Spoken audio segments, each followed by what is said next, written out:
say, I'm leading worship and people are just staring at me. I'm leading worship and people are complaining, or I'm getting a lot of notes at the end of service.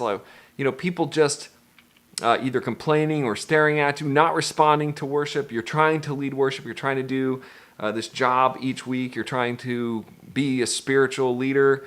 And one thing that I've found that can change everything is a core set of songs. Now, first of all, before we get into this short video, make sure you like, share, and subscribe to the channel if you want to know more about this. And coming in October, we're doing Worship Leadership Foundations, which is going to be everything like I'm talking about here. I'll adjust the mic. I always like to adjust the mic right when I start the video. But we're going to be doing Worship Leadership Foundations, which is core skills for worship leadership for building and growing a team. It's not about playing guitar, singing, all that stuff. We have all of those modules finished.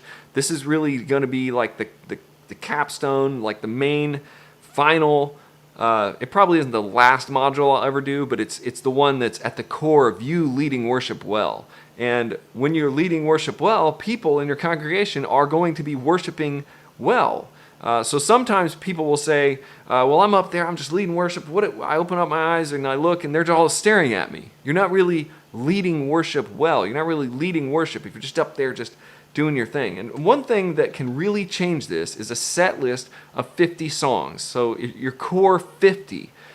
And I'm going to go into this in depth in one of the weeks in our 9-week training.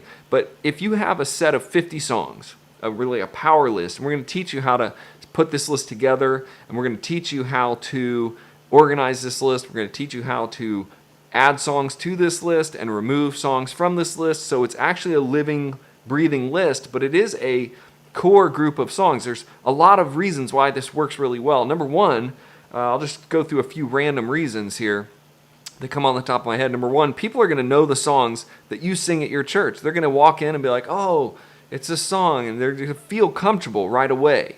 Music is not something you can't just play a bunch of random songs and that you like and expect your congregation to worship along with you. It doesn't work.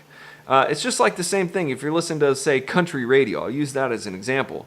And you're listening to country radio and a new song comes on and you're like, I kind of hate that song. And the next day it comes on, and the next day it comes on. And a week later, you're like singing along to that song. And it basically, they can brainwash you to like any song. So that's good, because you can kind of do that with your church as well. But you have to be intentional about this Power 50. So if you're doing the same 50 songs in rotation, and we show you how to rotate those and make them into set lists as well, but then basically you can over time, your congregation, even if they didn't like the song at first, even if it was just like an okay song, that will become one of their songs. I've been to a lot of different churches, so sometimes I'll hear a song on the radio. It will make me immediately think of, and hopefully I updated this. I don't know if I even updated this, so hopefully I updated the titles. But I will go to a church and I'll hear a song on the radio and I'll be like, oh, that reminds me of this church. Or I can hear a song on the radio and it can remind me of a church I went to 10 years ago, because that church was doing song selection well, not just selecting the right songs, but also I hate to say indoctrinating, but sort of that feeling we're getting indoctrinated by the feeling of the songs in that church. So, picking the right songs doctrinally, biblically, all of that's really important. Also, picking the right 50 songs or so that you're going to be rotating in and consistently doing, so that when they hear the song when they're walking into service, they immediately start feeling good. They start feeling the worship. They start connecting. And, some people will say, oh, it's not about feeling good. It's not about this. But, well, yeah, it kind of is, if you're going to go to church and worship and they're going to play a bunch of songs you don't know or that you hate, I guarantee you're not going to worship. I guarantee you're not going to. So much of this has to do with emotion and feeling, and that's what music does. Hey, I'm live. I'm live, dude. What is going on? My family's in there, and I'm like, don't come out here. I'm live. 50 good songs. You want to have that feeling of worship. You want them to be emotional. You want them to be connecting. You want them to feel connected. You can do that through picking the right song. So I'm going to get into this in depth in Foundations for Worship Leadership, okay? But right now, just think of that, how that could change your songs. For example, if you're doing 150 or 200 songs a year. You've only got 3 or 4 songs a Sunday. And so maybe you're doing almost no repeated songs. Like you're just maybe repeating a song.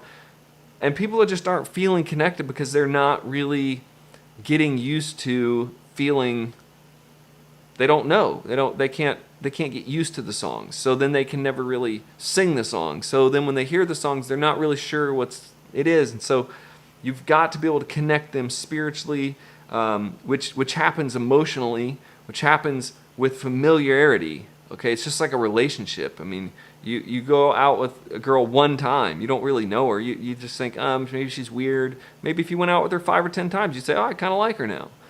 It's the same thing with a song. It's the same thing with worship. If you have songs that become part of your life, they will become part of your emotional experience with God.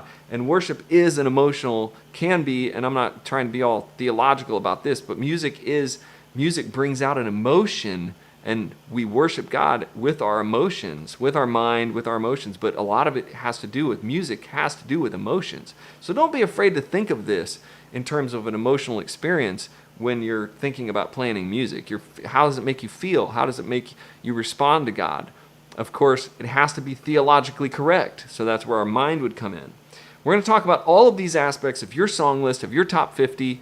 And just like, for example, you can't pick all songs that say, I love you, God, I love you, I this, God, I that. You've got to pick songs with different themes and stuff, but they're different tempos. But if you can get the right 50 songs that are for your church, it's not like I can't just write out your 50 songs. Now, I'm going to give you my templates, but I can't just write out your 50 songs and be like, there's your 50 songs. Because your church may be like, that's not it. That's not for us. Join me on October 2020.